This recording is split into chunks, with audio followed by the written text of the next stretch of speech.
warahmatullahi wabarakatuh. Salam semangat anak hebat Indonesia. Alhamdulillah jumpa lagi dengan saya ya. Gimana kabarnya? Semoga dalam keadaan sehat dan bahagia selalu. Baik, pada kesempatan kali ini saya akan menyampaikan sedikit materi tentang bab 2 matematika, itu himpunan. Khususnya tentang konsep himpunan. Nah, sebelum belajar kita mulai, saya ada sebuah pantun. Siang-siang enaknya santai, tidur siang lupakan dunia. Jadilah anak yang rajin dan pandai, agar berguna bagi bangsa dan negara. Oke, gimana?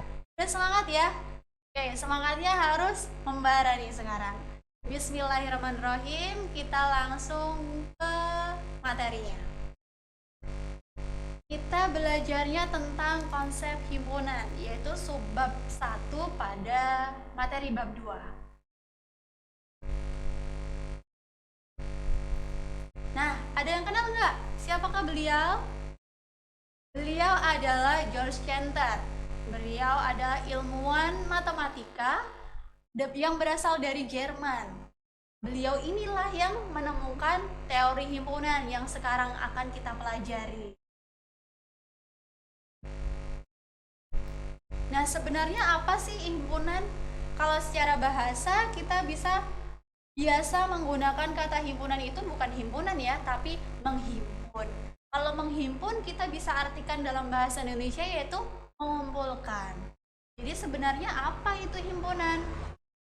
Ada yang tahu nggak apa itu himpunan? Nah, ternyata himpunan itu artinya kelompok, kumpulan, gerombolan, atau yang lainnya, grup bisa. Tuh, ya itu secara bahasa. Tapi apakah setiap kelompok itu bisa disebut himpunan? Apakah setiap kumpulan itu adalah himpunan? Apakah semua gerombolan itu adalah himpunan? Nah, kita harus tahu definisi lengkapnya dari sebuah himpunan itu harus bagaimana agar suatu kelompok atau suatu kumpulan itu bisa disebut sebagai himpunan. Nah, ternyata himpunan itu adalah kumpulan benda atau objek yang dapat didefinisikan dengan jelas. Jadi definisinya jelas dan mempunyai ukuran atau batasan tertentu. Itu ada syaratnya berarti mempunyai ukuran dan batasan tertentu. Oke, untuk lebih jelasnya, saya akan memberikan beberapa contoh mengenai himpunan. Manakah kumpulan-kumpulan yang termasuk himpunan? Contoh pertama, kumpulan siswa yang lahir pada bulan Agustus. Di situ objeknya adalah siswa. Kita semua sepakat ya, kita bisa membedakan mana yang siswa, mana yang guru. Jadi sudah jelas, definisinya siswa sudah jelas. Kemudian batasannya apa? Yang lahir pada bulan Agustus. Jadi kumpulan-kumpulan siswa yang hanya lahir di bulan Agustus. Kalau dia lahir di bulan Januari, berarti dia tidak masuk ke dalam kumpulan itu. Maka dapat disimpulkan kalau kumpulan siswa yang lahir pada bulan Agustus adalah termasuk himpunan. Contoh berikutnya, kumpulan siswa laki-laki. Kalau di suatu sekolah pasti ada siswa laki-laki, ada siswa perempuan. Nah, kumpulan dari siswa laki-laki itu juga termasuk himpunan. Kemudian yang ketiga ada kumpulan buah-buahan yang diawali dengan huruf M. Kita semua sepakat, sudah tahu, sudah paham yang mana yang dinamakan buah-buahan karena objek kita atau benda kita adalah buah yang diawali huruf M. Buah apa itu? Mangga, manggis, mengkudu, melon, dan lain sebagainya. Markisa juga. Itu ya, paham ya? Jadi yang termasuk kumpulan di situ adalah yang diawali huruf M. Maka kumpulan buah-buahan yang diawali dengan huruf M adalah himpunan. Contoh yang keempat, kumpulan nama kota di Indonesia yang diawali dengan huruf S. Solo, Semarang, mana lagi? Salatiga, Samarinda. Nah, kita bisa menyebutkan dengan jelas tanpa ada perbedaan persepsi atau perbedaan pandangan. Jadi, kumpulan nama kota di Indonesia yang diawali dengan huruf S adalah himpunan. Jelas ya? Lanjut contoh yang kelima, kumpulan binatang yang berkaki dua. Kita bisa menyebutkan ayam, itik, bebek, angsa, dan lain-lainnya. Jadi kumpulan binatang yang berkaki dua adalah himpunan, karena di situ ada batasannya. Binatang yang kakinya dua. Kalau yang kakinya 4, berarti dia tidak termasuk dalam kumpulan itu. Bisa dipahami? Contoh terakhir, kumpulan negara di Asia Tenggara. Ada berapa negara di Asia Tenggara? Nah, itulah kumpulan negara-negaranya. Jadi, kumpulan negara di Asia Tenggara adalah himpunan. Oke, sudah paham? Nanti kalau kurang paham, coba diulang-ulang lagi ya.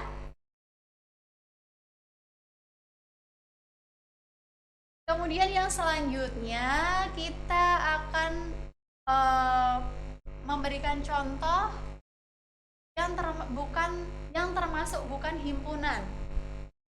Yang bukan himpunan berarti yang seperti apa?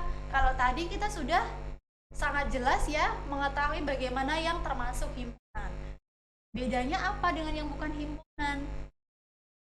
Contoh 1, kumpulan kota-kota besar di Indonesia. Kota-kota besar. Kota besar di Indonesia misalnya Jakarta, Pontianak, Samarinda, Bandung, dan lain-lain. Tapi kota-kota besar ini tidak ada ukurannya. Maksudnya ukurannya itu yang seberapa? Apakah yang padat penduduknya atau yang luas daerahnya paling luas? Kita kan nggak tahu. Jadi setiap orang itu bisa menyebutkan kota-kota besar itu berbeda-beda, tidak sama. Maka dapat disimpulkan kalau kumpulan kota-kota besar di Indonesia itu bukan himpunan karena tidak ada batasannya di situ. Apakah yang diperlukan yang penduduknya lebih dari 5 juta ataukah yang luas daerahnya lebih dari 100 hektar atau bagaimana? Ya. Jadi di situ kurang ada ukuran. Untuk objeknya sudah jelas kota-kota besar. Karena batasannya tidak diketahui, maka contoh 1 bukan himpunan. Contoh 2, kumpulan orang kaya di Indonesia. Nah, orang kaya tergantung orang lain juga yang melihat. Apakah orang itu yang punya 5 triliun uang, atau yang punya 100 batang emas, atau yang bagaimana? Itu tergantung persepsi orang masing-masing. Jadi kita tidak bisa menyepakati untuk kumpulan orang kaya di Indonesia karena nggak ada batasan yang jelas.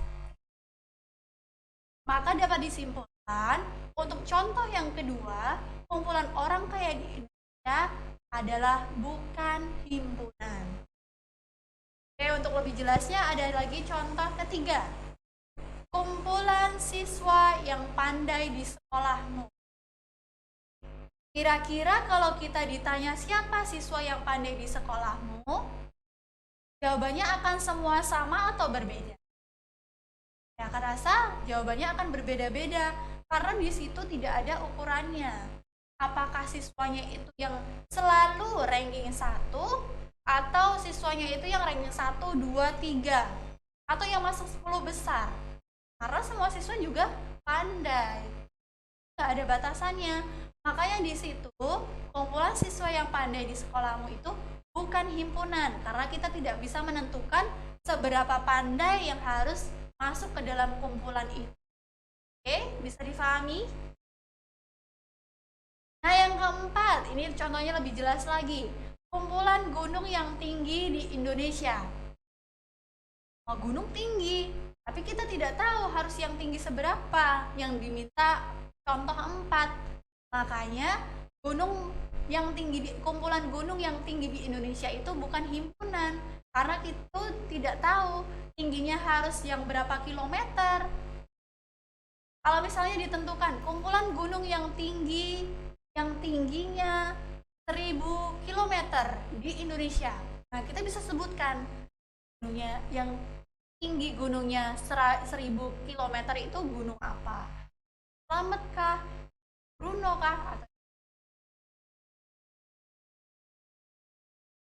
Oke, yang keempat, kumpulan pelajaran yang disenangi oleh siswa. Yang kelima maksud Ibu. Kumpulan pelajaran yang disenangi oleh siswa. Nah, ini lebih lagi. Pelajaran yang disenangi pasti tergantung kesukaan masing-masing siswa. Jadi tidak bisa ditentukan. Tidak ada patokannya, nggak ada ukurannya. Makanya untuk pernyataan nomor 5 itu bukan himpunan. Dan yang keenam, kumpulan makanan yang lezat. Oh, semua makanan pasti lezat dan selera orang pasti beda-beda. Nah, disitulah kenapa kumpulan makanan yang lezat itu bukan himpunan, karena selera orang pasti berbeda-beda. Oke, selesai. Alhamdulillah, nanti bisa diputar kembali kalau misalnya masih kurang paham. Nah, yang berikutnya, yang selanjutnya kita nanti akan buat video lanjutannya. Silakan dipelajari dulu yang ini tentang konsep himpunan, bagaimana membedakan himpunan, mana yang bukan himpunan. Nanti kalau masih kurang jelas, silakan tinggalkan komen di bawah ini. Oke? Cukup sekian dari saya. Dan sampai jumpa. Wabillahi taufiq wal hidayah. Wassalamualaikum warahmatullahi wabarakatuh.